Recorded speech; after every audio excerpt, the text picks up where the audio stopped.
Hey guys, welcome back to Pathfinder Wrath of the Righteous. We are currently in the Jewelry Artisan to do Seelah's personal quest, so let's see what happens here. Do my eyes deceive me? The victorious Knight Commander himself has paid a visit to my shop. Such an honor, such an honor. A dignified dwarf in a luxurious, beautifully adorned garment bows to you before turning to Seelah. You are most welcome as well, Iomedes faithful. It is a pleasure to see so many brave crusaders within these walls. I am Derek Sunhammer the jeweler. This shop is one of many that I own. Ah, Master Derek himself. I heard the only place one is likely to bump into you is at a royal reception. Not at all. My wares are expensive, not least because I have to buy costly metals and gems, and also pay for the security of shops and workshops throughout Mendev and beyond its borders. My prices limit the circle of my clientele, but that doesn't mean I myself shun all those not in possession of a noble title. Master Derek gives you a warm smile. I must say again, I am very glad to see you here. Why did you decide to open a shop on the front line of the war?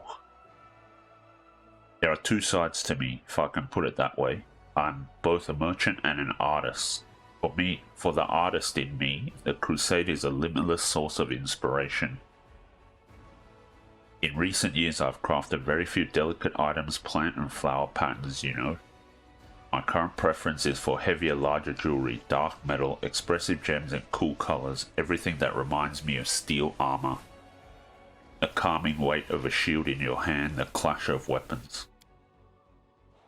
But the merchant in me sees something else in Dresden, a risky but potentially fruitful new market. If you succeed in your noble cause and defeat or at least push back the demons, the city will thrive. And whoever is first to make a splash here will reap the rewards. Those are my motives. Inspiration and greed in equal measure. Seelah wants to talk to you about something. You have my full attention. It's simple, Master. You might remember that a while ago Sir Ellen of the Hound Hearts ordered a ring from you. A silvery ring with a blue-green gem. I would like to buy something similar, but I only have this much money.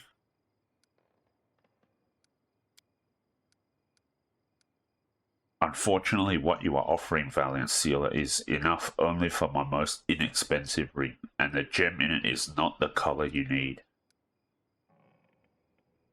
Let's do the good option. 1,000 gold coins should be fine. Master Derek lowers his head respectfully and retrieves a box from the bag on his belt, opening it to reveal an exquisite ring with a glittering blue-green jewel. He lets the light play on the gem's facets, then places the box in Seelah's hand. This is a special item, and I'm glad to see it go to someone as worthy as yourself, for how could the commander's friend be anything but? May it bring good fortune to its owner. Now, if you'll excuse me, I don't usually make sales in my own shops. I have golems for that. Besides, I prefer spending my time at my workbench, not behind the counter. But I was glad to serve you, Commander, and your valiant companion. All the best.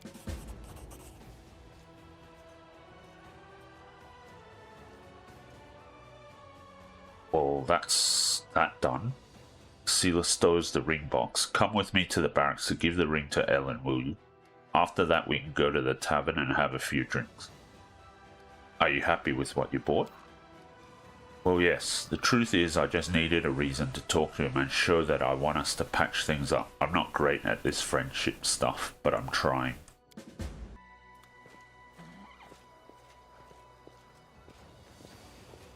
My only dealings with jewelry. Okay. Dresden is a nice little town, and since we got here, it's really transformed. It looks better than...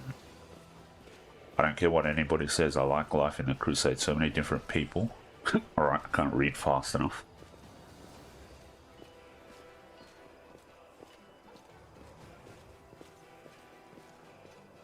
Long walk to talk to Ellen.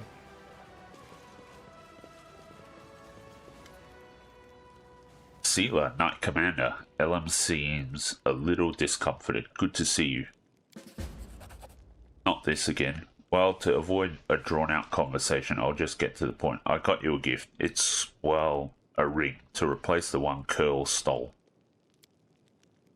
Oh, Seelah, thank you so much, but you shouldn't have. I've already apologized to you for how I behaved back at the camp, and I'll say it again. I don't blame you for anything. We fought shoulder to shoulder here in Dresden. Can't we just let bygones be bygones? Sure we can, but take the present. Your wedding is right around the corner. Seelah puts the ring in the knight's hand. Did you know we found Janna? After she ran off, she was taken prisoner by demons. So I heard, and I'm not surprised. She didn't just let us down, she let herself down too. Do you still distrust me and the power I've been granted, Ellen? The knight endures your look and answers smoothly. Yes, Commander, I still have my doubts. I'm just a warrior. I have faith in the God's will, but I'm used to relying on things I can understand. Things I know, an honest sword, a prayer passed down through the generations. Don't take it as a sign of disrespect. It would be more disrespectful to lie to your face. By the way, when is the long-awaited meet or wedding? Very soon, that's what I wanted to talk to you about. It would be a tremendous honor if you would come to my wedding. We're going to hold it not far from the walls of Dresden to the east, toward the river. Seelah's already been invited. Now I'm asking you. You showed so much kindness to me when you helped me look for that ill-fated ring. I simply must repay you somehow. Besides, Kiana would simply love to meet you, and I can't deny her anything. That's great. Say you'll go, Stooge. We'll have so much fun. Aren't you worried about holding the wedding outside the city walls? We chose a place that is still within range of the holy power of the Sword of Valor. My fellow Houndhearts will be there, and Kiana and her friends know how to handle themselves. Of course, the location is not entirely risk-free. Nowhere in the world is, but it's as protected as it can be, and the territory has been much calmer since your victory. I'll be there. Thank you, Commander, and Seelah for the gift. Okay, wedding meadow reveal. So long, my friend. Ugh, thank you for coming for a walk with me. It's nice to take a breather between fights sometimes. I hope we have a good time at the wedding. All these battles and divine powers, we need to make sure we don't lose touch with ordinary life.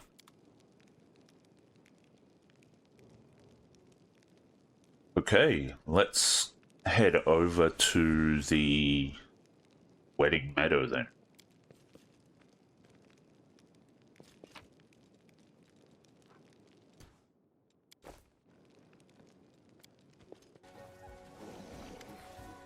Alright, and now we're at the wedding meadow. Commander Seelah, you're here. Welcome. I'm a little confused. Where are the musicians, the crowd of drunken guests? The last wedding I went to, we got the priest drunk off his face. Oh, please don't try to do that here. We've already had enough trouble. Kiana worships Desna.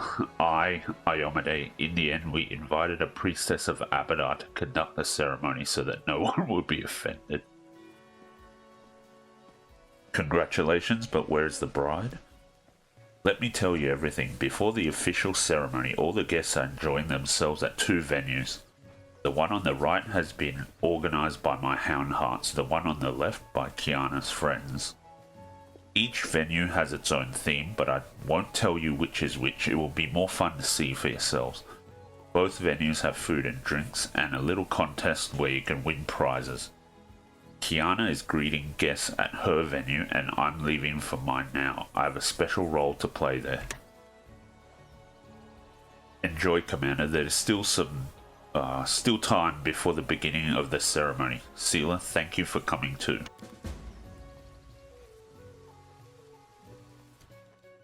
I stand ready. Okay, let's saddle up. I will lend you my aid. Doubt is the heart's greatest challenge.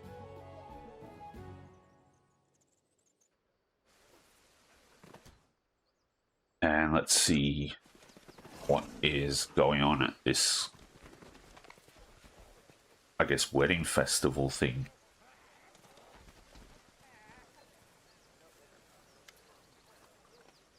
A Fae steps into your path. You suppose he must be a Houndheart, but his knight's armor is mixed with gaudy items and there are fake wings fastened to his back. Halt, travellers, you are stepping into the wonderful land, the charmed land, the most perfect land ever created by the gods, the first world, and I am its guard, the beautiful Fae Gate Mistress. Okay, first world. But before you enter, answer my question. What is the key that opens every gate?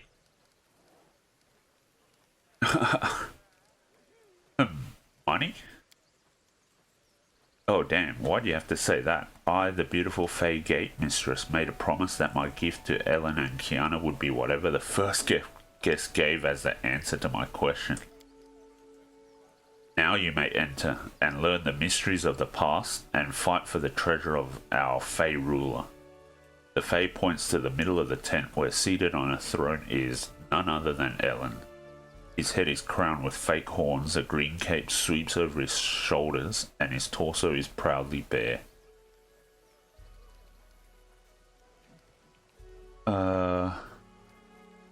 Let's go with the perception check. Faye, what is this tiara you are wearing? It is so beautiful and exquisitely crafted. This is the tiara of beautiful Faye. To tell you the truth, I borrowed it from my sister as a prop. It was a gift from some admirer of hers. She's gone off him now and doesn't wear it anymore, but I believe it's the work of Sunhammer himself. It's a good thing it's not a real Fae tiara. Real Fae tiaras can make strange things happen. You put one on and donkey ears might grow out of your head. Is Ellen pretending to be the Wild Hunt monarch? He is the monarch, the true ruler of the magical land of the First World. The Fae lowers his voice. The bride is particularly taken with the costume. What is the Fae ruler's treasure? It is a priceless artifact which our monarch has owned since the dawn of time. It looks exactly like an ordinary broom, but don't be fooled into thinking we Fae simply failed to find any good props. So the artifact. The monarch used to own it, but then a treacherous predator, the most fearsome of any who live in the forests of the First World, sneaked into the treasury and stole it.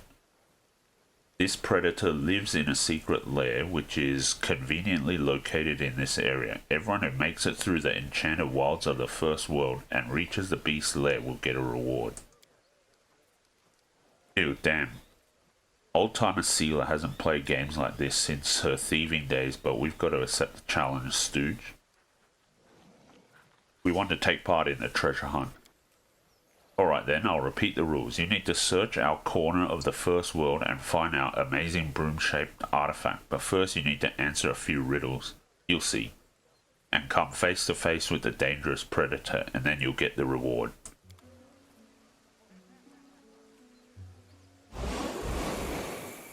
Okay, interesting.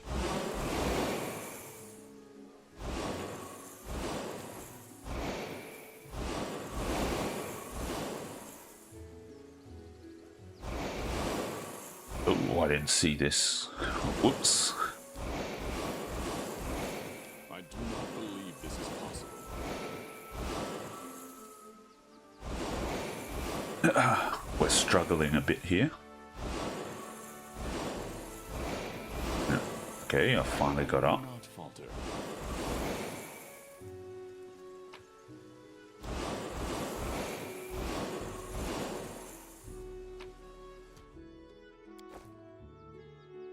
Let us press on. Okay. I assume this is, yeah, the beast. Oh, hello, adventurer. You must be looking for the artifact that was stolen from the Wild Hunt monarch. I am the beast who crept in and snatched the artifact. I've taken steps to prevent the stolen property from being returned to its rightful owner. Namely, I placed the true artifact among several fakes. You will never guess which is the real one. The beast points at a few identical brooms. Are you the predator? The most formidable beast in the forests of the First World? Actually, I'm a lawyer from Nerosian and a friend of Aelin. The predator makes a helpless gesture. But when they were giving out roles for the celebration, guess who was appointed the magical beast? They said I was the hairiest fellow in the party. It's alright, I have my own wedding coming up. I'll even the score then. What will happen if I choose one of the fake artifacts? According to the rules, you are supposed to turn to stone if you take the wrong artifact. But to be honest, I'm willing to help you out. I actually forgot which one I marked as the right one. So I can just take the broom and go. There was supposed to be a battle with the predator, but I'm not drunk enough for that yet, so just take any broom and go. Don't forget to give it to Ellen. The monarch will give you a reward for returning the artifact. Okay. Probably fake Shika. You see a broad-shouldered dwarf woman wearing a hood. The outline of her form is constantly trembling and shifting, probably because of a spell of some sort. Greetings, traveler. We are Shika the Many. Okay, the rulers of time, piercing through all epochs. We know all the secrets of the past and the present. We can reveal your destiny to you through this fortune cookie. The woman points to the box beside her. You can't be the real Shika, right? The woman winks but says nothing. Let's take one. If one door closes, another is sure to open. Alright. Sounds good. Hound Heart's Night. Okay. Let's give it to Ellen then. Ellen is trying very hard to maintain his aloof demeanor, but he can't help breaking into a smile every few moments. Mortals, you have returned my artifact, and I shall reward you forthwith. We famed monarchs are noble beings and not evil at all. Colour me surprised, friend. I never thought I'd see our straight-laced Sir Ellen come to his own wedding dressed up as a fey princeling. I'm begging you, no jokes about the horns, please. I don't want to be remembered as the cuckold bridegroom. Ellen sighs, but then starts smiling again. I don't know if you've ever fallen in love, Seelah. I don't remember you ever talking about it, but when it happens, you are no longer who you once were. I suppose I didn't expect this of myself either, but Kiana was so desperate to have an unusual wedding. I thought to myself, if unusual is the goal, then I should do something I've never done before. The wedding's great. I'm having fun. All the guests keep telling me that. That means all the effort was worth it. And now, if you please, I'd like to return to my role. Please continue enjoying the festivities. Alright. We managed to sort out that particular side. Ellen's particular, I guess, play or whatever.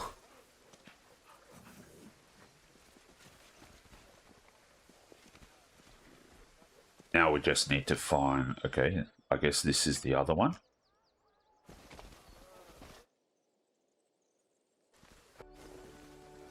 Okay, let's head in. There's Kiana. A slender young woman in a flowing dress walks towards you. The first thing you notice is her eyes. They are a striking blue-green. Welcome, travelers, to the secret steep land of Ustalav. You have come to the kingdom of grim mysteries and exquisite secrets. I, the vampire princess, am delighted to see you in my castle. After a pause, the girl smiles coyly. I'm glad to finally meet you, Commander Seelah. I'm Kiana, soon to be the wife of that unfortunate knight who invited you here. Seelah rolls her eyes. Horrible. Imagine walking through the whirlwind and then bam, you're in Ustalav. I'm not even sure if a paladin is allowed to feast with a vampire princess.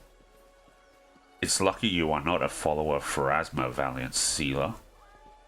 Arsinoe, the Dresden priestess of Abadar, is a short distance away from the Happy Bride. Although I'll admit I'm not used to feasting with the undead either. Oh, stop it. My friends and I are completely harmless vampires. We won't bite, Kiana laughs musically. Truth be told, we chose the theme of Ustalav because it lets us wear beautiful dresses, light candles, and drink red wine all evening, pretending that it's blood. I personally can't think of a better way to celebrate my wedding. Oh, Vampire Princess, I'm honored to be your guest. Welcome, guest. My castle may be humble, but I hope it will entertain you. We march ahead. Take all of that.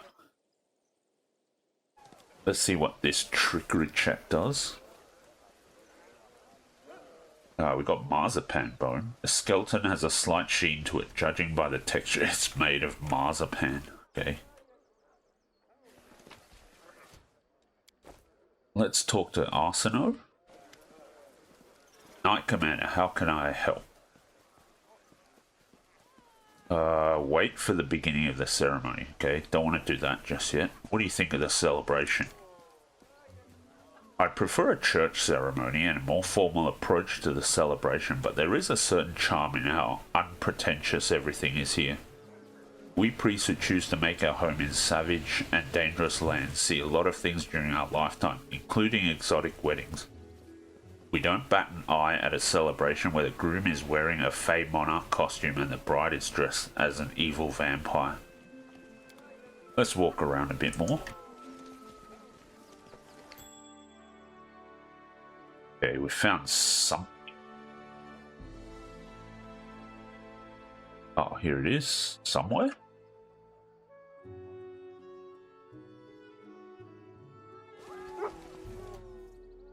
I'm not sure what I detected there.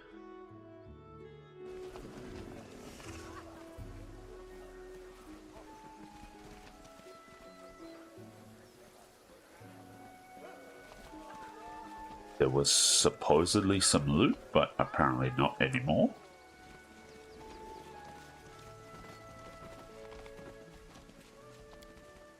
Okay, the rings of the future husband and wife, the one brought by Kiana and the one given by Seelah to Ellen. I guess we can't do anything with that, alright. Our path leads on. And we can't talk to the bridesmaids. Okay, I'm still not sure what I detected, but let's just talk to Arsino and move on. I don't mind spending the time before the ritual with you. Are you sure? I'm a boring companion and there are plenty of entertaining activities around. I've already seen enough. Your company is most welcome, Knight Commander.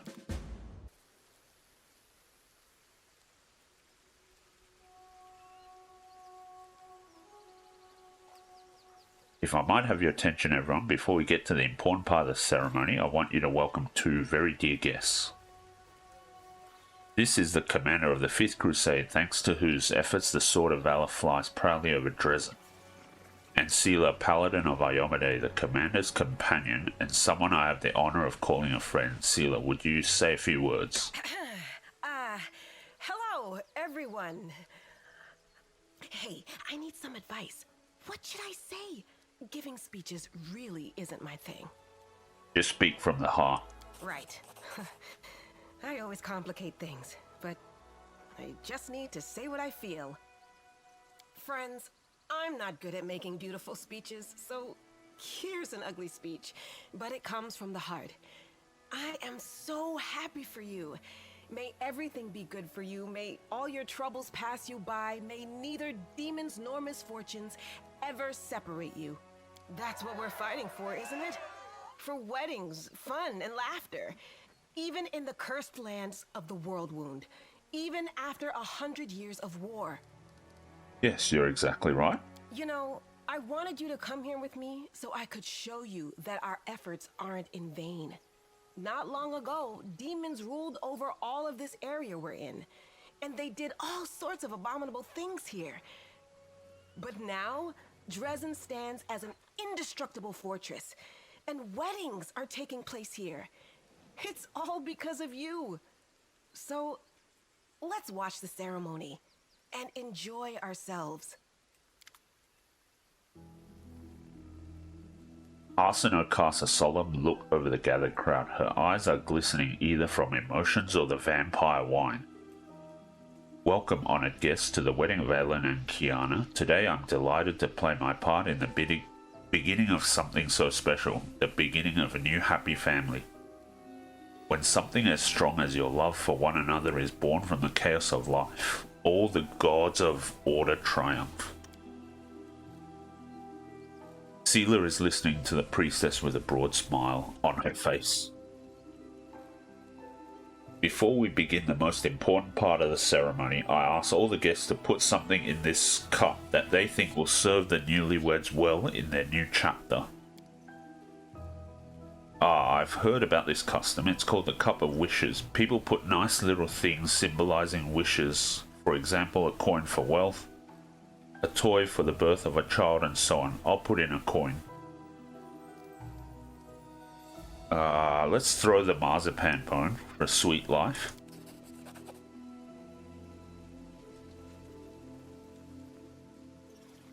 The guests put their gifts into the cup one by one. A luxurious shimmering tiara, a flashy ring. Kiana's friend even takes the bejeweled collar from around a dog's neck and puts it into the cup.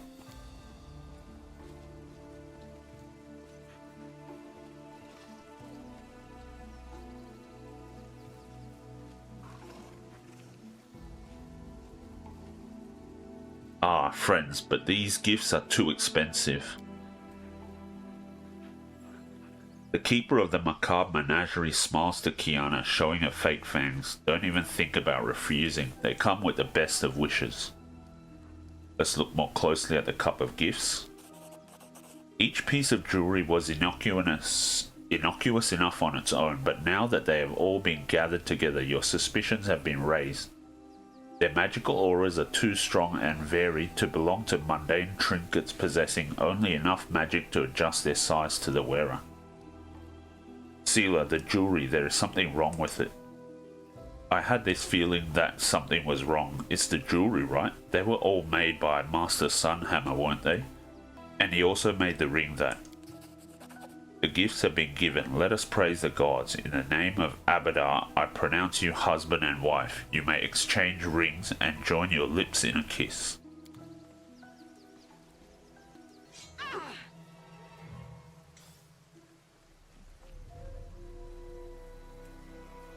Okay. You ruined everything, mortal.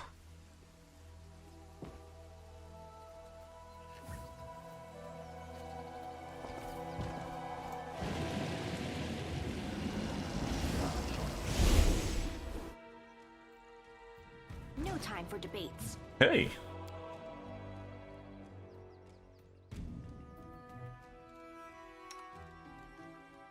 Obviously, it was too much to expect that this would be a normal wedding.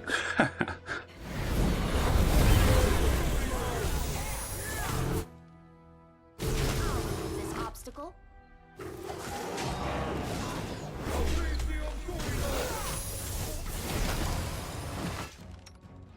Alright, let's try and get everyone on their pets, if we can.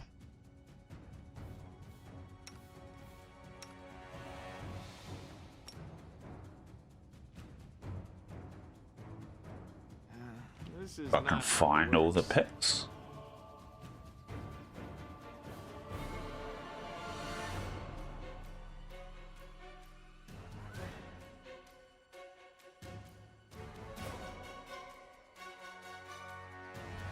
Where is Land's dog?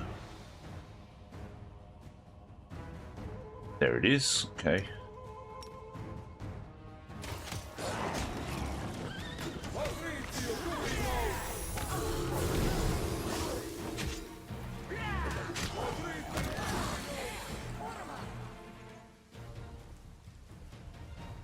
Asuna leans over Curl's body, whispering the words of some prayer or spell. Then she looks up. Her eyes are full of terror. Commander, I must inform you, we've fallen victim to a demonic plot, but I don't understand. How? Why? Priestess, you need to focus. Do you know what happened here or not? Yes, I think so. You all know what possession is, yes? Where a demon can take over the body of a mortal? Well, there is a more cunning version of this process. When the demon possesses the body, the poor victim's soul is transferred into a special vessel, a vessel for souls. The item most commonly used for this purpose is a gemstone. How did demons get here? The Sword of Valor was supposed to keep them away. They didn't get here. They've been here all along, inside the jewelry, and now I realize these vessels are enchanted to ensure no one sees them for what they truly are. That is why we didn't notice the demon's presence until the very last moment. No one did. So all this happened because of some sparkly rocks, but wait, that means... Yes, it's all because of the sparkly rocks. I think the more expensive pieces house more powerful demons. Their maker likely had to use more costly materials for the enchantments on those pieces to mask the demon's presence, and he didn't want his atrocities to leave him out of pocket. So let me get this straight. We paid this scumbag a small fortune just so he could go and set a disgusting demon on us? What a crock. Okay. All the jewelry was made by the same person, Derek Sunhammer, right? That I do not know. Well, I do. I can smell it. All this shit came right from the same sewer. Did you say possession? So Curl was possessed by a demon that day back at the Houndheart's camp. This young boy's body is alive, but his soul is gone. Arsena moves her hand from pointing at Curl to gesture to the other people lying motionless around her. As are the souls of the other guests, even the poor dogs. Their bodies have been possessed by demons for some time already, and their souls have been transferred into the jewelry. The demon behind this plot stole the cup, taking all the souls with him. Until the jewelry is found and destroyed, we have no hope of saving these poor people. Ellen and Kiana are clutching each other's hands. The young woman speaks first. We can't leave it like this. Our friends need our help. I wish I knew if this tragedy could have been prevented. Don't blame yourself. Demons are famous for their guile for a reason. They use our better sentiments against us. How can I not blame myself when all this crap is happening around us? And even with her new divine power, Seelah the dimwit can't do anything about it. What can we do, Commander? If demons have kidnapped the souls trapped in the jewelry, we must stop them. I know what we have to do. We need to get back to Dresden now. The first ring that possessed Curl and the second ring I was stupid enough to give you, they both come from the same place. The shop's owned by Derek Sunhammer. We have to get back to Dresden and pay a visit to the Master Jeweler. Let's hurry. Okay. That was interesting, but now we have to try and will guide us. save everyone. I don't think there's anything else. No. Alright. Let's head back to Dresden then.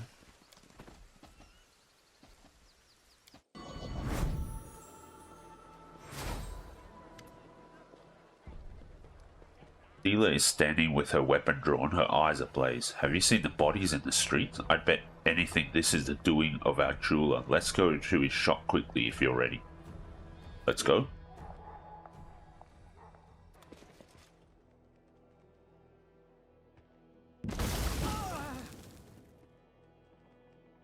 Damn it. Damn demons. Commander, Seelah, praise Abadar you're alive. A usually dignified Arsena struggles to catch her breath after running, and she says, nervously clenching her hands.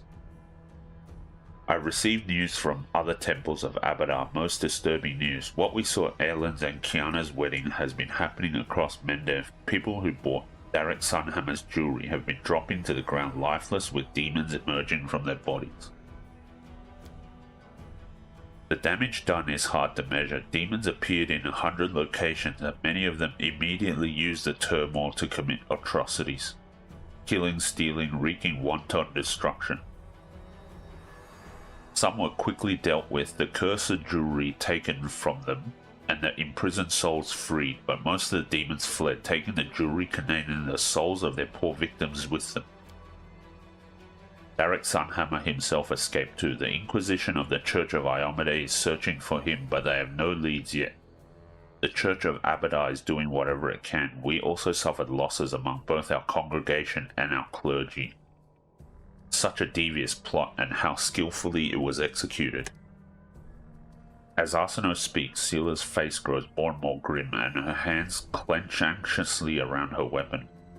I saw that scumbag right here. I even talked to him. I didn't suspect a thing. I often get a sickening feeling from traders. Some of them are nasty pieces of work, the way they rip people off. I got that same feeling from him, but I didn't even think of looking closer. What will happen to the victims of this attack? Several large churches in Mendev had taken the victims into their care. The priests will keep their bodies alive and well, but unless the jewelry is found and their souls return, all these efforts will be for naught. What did Sunhammer want to achieve by doing this? It's not clear, but he's been the most famous jeweler in Mendev for several years now. He counted many influential personages or their relatives among his clients: nobility, generals, priests, merchants. They, their children, or their loved ones are now only lifeless bodies, their souls stolen away and hidden who knows where. The possibilities for blackmail and sowing blind panic are limitless. I suppose the Inquisition and the Mendevian authorities will try to keep the situation under control, but it is still extremely dangerous. How did no one notice anything? Magic, Knight Commander, and highly sophisticated magic at that. The jewelry items were well protected and no one detected the demons hiding in them. If we assume that Darek Sunhammer not only made the jewelry but also charmed the items, we must conclude that he is an incredibly powerful and skilled spellcaster. So all his jewelry came with a hidden surprise? Not all of it. The Inquisition combed through everything. Most of what was sold in Sunhammer's shops was perfectly ordinary. The demon jewelry was sold to a select few and always by Sunhammer directly, not through his golems. It is clear that he targeted his victims deliberately. Okay? That is all I can tell you. I hope I've been helpful. If it's within your power, help track down Sunhammer and the Stolen Souls Commander. This chaos must be stopped. Seelah sheathes her weapon angrily and sucks in a breath through her teeth, but then she seems to steady herself and looks at you, her eyes bright. Well, what do you know? It looks like we got ourselves tangled up in some demonic conspiracy. I'm so glad you came to the wedding with me and that we managed to find out what happened, because otherwise Seelah the Dimwit would have come alone, given the bride a ring with a surprise demon inside, and would have failed miserably when she tried to help. Hey, stop blaming yourself. We handled it in the end, that's what matters. How can I not blame myself? It's my favourite thing to do. Fine, it's good we saved someone at least.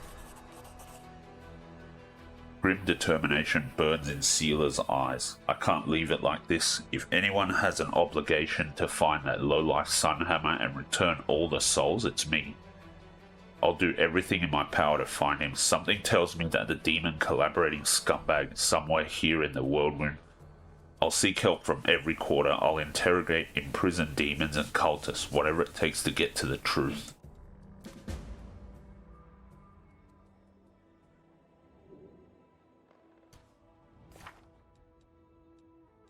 Okay, it looks like the quest is complete, so we have to wait for a while or something, I suppose. Another chapter in the tale of the malevolent jewelry has ended. What will happen next, right? Okay, and we are back on the Crusade affairs. I think there's a good place to end the episode. We finished off Seelah's personal quest, so that was good. We're still waiting on K Lesser. And I think one more. I don't quite remember what it is, but yeah. We've still got to wait. We'll also see if we have any other personal quests pop up while we wait for that. And I'll probably skip some days just here and then yeah, in between episodes, and then at the start of the next episode, we'll see what quest pops up next. So thanks a lot for watching, and I'll catch you in the next one. Hope you have a good day.